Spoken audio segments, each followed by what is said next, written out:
संसारी जीवन ऐसा है जो सारे बंधनों से बंधा हुआ है। इसी को सारे बंधनों से बंधा हुआ नीति नियमों से रहनार मानव को ही संसारी कहा जाता है।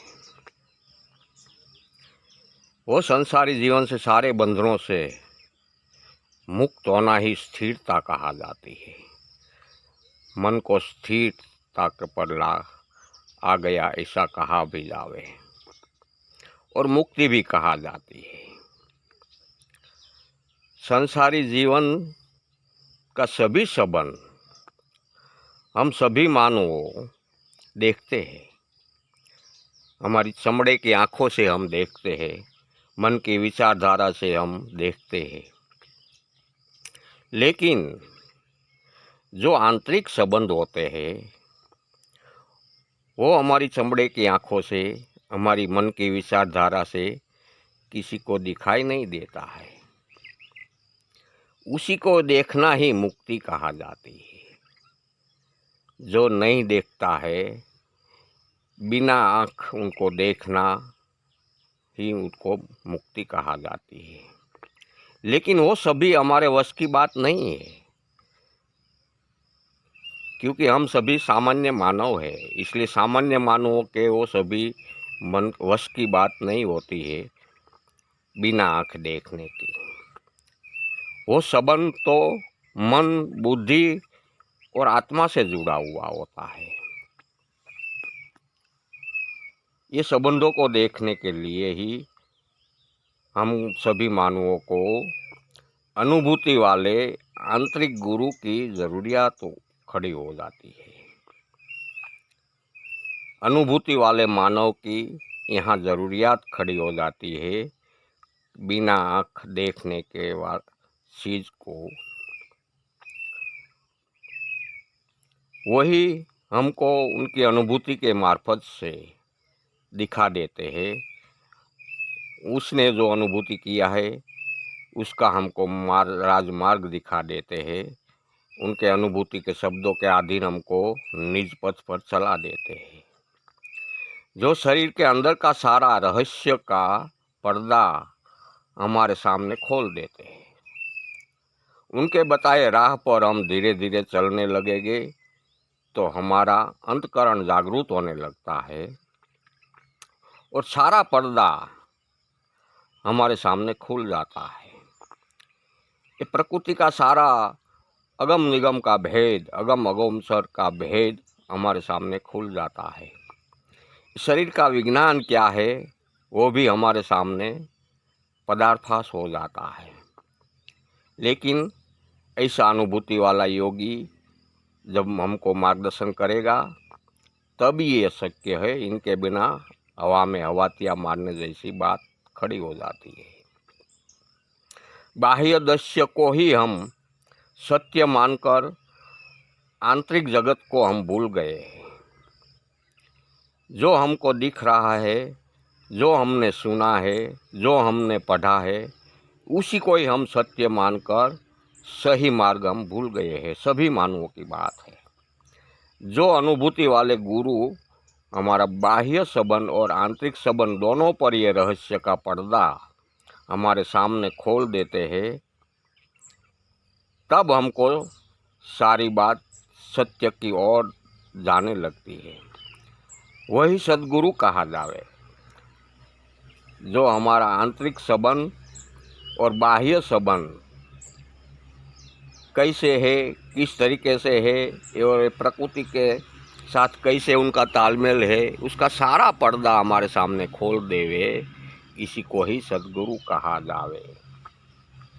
हमारा दोनों जगत से, सूक्ष्म जगत से और स्थूल जगत से क्या कनेक्शन है, कैसा कनेक्शन है, किस तरीके से कनेक्शन है, उसका भी पर्दा हमारे सामने खोल देवे, वही हमारा सद्गुरु कहा जावे।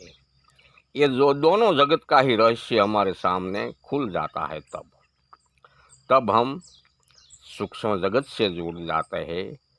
तब हमारा प्रवेश आध्यात्मिक क्षेत्र में हमारा प्रवेश हो जाता है। लेकिन इस सब अनुभूति वाले मानव ही हमको वो राह पर ले जाते हैं।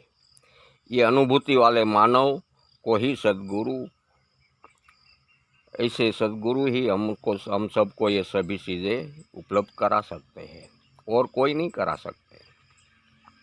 पोपटिया ज्ञान वाले सूक्ष्म जगत में, आध्यात्मिक क्षेत्र में कभी प्रवेश नहीं करा पाते। वो खुद नहीं कर पाए हैं और दूसरे को कैसे करवा पाएंगे। ऐसे मानवों को ही हम समर्थ सद्गुरु का दर्जा मिल जाता है। ऐसे मानवों को ही समर्थ सद्गुरु कहा जाता है। समर्थ यानी ये प्रकृति का सारा विज्ञान हमारे सामने खोल देवे, अगम अगोचर का सारा गूढ़ रहस्य हमारे सामने खोल देवे, अगम अगोचर की सारी बातें हमारे सामने खुली कर देवे। इस शरीर का सारा विज्ञान क्या है, और ये प्रकृति, सूक्ष्म जगत, शरीर का विज्ञान और मन और आत्मा और बुद्धि, उन सभी का साथ कैसे तालमेल जुड़ा हुआ है। वो सभी रहस्यों का पर्दा जब कोई अनुभूति वाले मानव हमारे सामने खोल देता है, तब हमारा आध्यात्मिक क्षेत्र में प्रवेश पक्का हो जाता है। तब हम निज पथ पर चलने लगते हैं। तब हम बिना आँख देखने लगते हैं, बिना पैर चलने लगते हैं, बिना कान सुनने लगते हैं, और बिना शब्द के बिना हम बोल सकते हैं। मौन भाषा में हम प्रवेश कर जाता है। सूक्ष्म जगत की मौन भाषा है और स्थूल जगत की वेखरी भाषा है।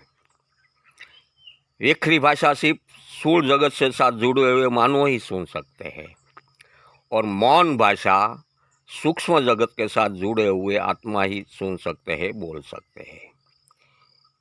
यही है स्थूल जगत का और सूक्ष्म जगत का, दोनों जगत के बीच का ये सबसे बड़ी भाषा का ये रहस्य है।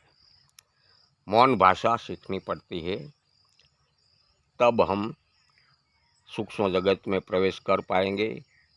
सूक्ष्म जगत का हमारे सामने रहस्य खुला हो जाएगा, उनका पर्दा खुला हो जाएगा।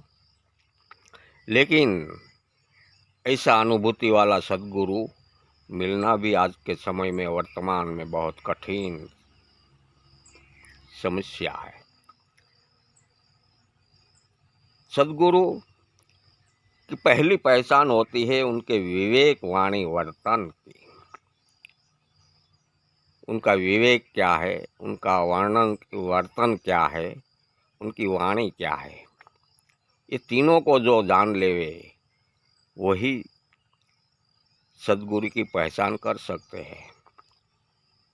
ऐसा मानव कभी कहता नहीं है मैं सद्गुरु हूँ,